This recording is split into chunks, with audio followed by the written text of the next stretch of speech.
在 WTT 沙特大满贯赛男单1/8决赛中，樊振东意外地被弗朗西斯卡翻盘，这个结果真的出人意料。看看樊振东近期的表现，他的状态确实有点让人摸不着头脑。距离巴黎奥运会乒乓球项目开打还有2个多月时间，我们需理性分析樊振东在奥运之前的低迷状态背后的可能原因。樊振东的硬实力没得说，即便是输掉了一些外战，东哥真正爆发起来，那也不是谁也能阻挡的。因此，有支持樊振东的球迷认为，在王楚钦、勒布伦兄弟等人崛起的情况下，樊振东出于巴黎奥运男单夺冠的需要，在压状态、憋大招。那么这一说法成立吗？我个人并不是太赞同。樊振东输球从2023年就比赛频繁了，内战、外战已经输掉8场。沙特大满贯后，樊振东的世界排名还降至了第4位。难道说，东哥为了压状态，早在1年之前就开始压了？压了这么长时间，连弗朗西斯卡、李尚洙这样的二流选手，樊振东也是故意输的？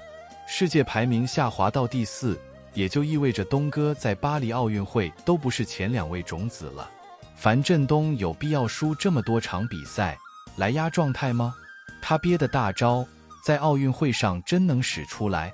国乒名宿邓亚萍很早就说过，他说樊振东的技术能力很强，但是技术打法太过单一。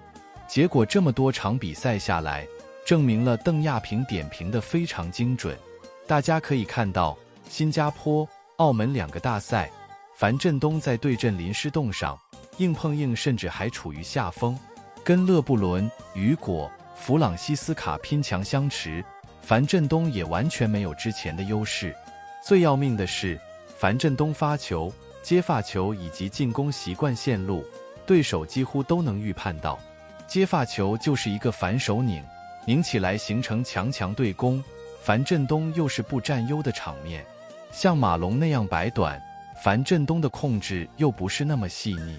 龙队摆短后有8个抢攻套路在等着对手，樊振东摆短更像是为了摆短而摆短，前3板的抢攻套路没有马龙那么多，技术上被研究透，没有变化和长进，这是樊振东陷入低迷的一个主流说法。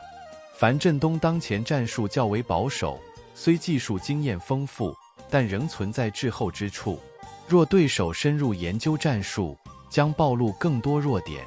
樊振东的下蹲回球已不适应速度取胜的趋势，导致近台表现欠佳。他只有退守中远台，才能凭实力取胜，这也是技术打法相对滞后的原因。加上樊振东此前的健康问题及潜在伤病会在巴黎奥运带来干扰，在比赛中他的脖子贴满肌肉贴，手腕缠绷带，看起来健康状况似乎也堪忧。国乒男队奥运单打名单已敲定，王楚钦和樊振东将代表出战。虽然马龙赢得了世界杯冠军，但积分已落后于前2名。除了积分因素，马龙在单打比赛中出场的可能性也不大，因为他的培养价值较低，不符合国乒新老交替的策略。樊振东和王楚钦的核心地位早已确立，特别是樊振东作为巴黎周期的新领军人物，他的位置无可替代。樊振东的问题究竟出在哪儿？各位有何高见？来聊聊吧。记得订阅我的频道，我们下期再见。把烦恼都炸飞，拉上你的老闺蜜呀，一起来扔地雷。一个地雷够不够？我再给你一大堆。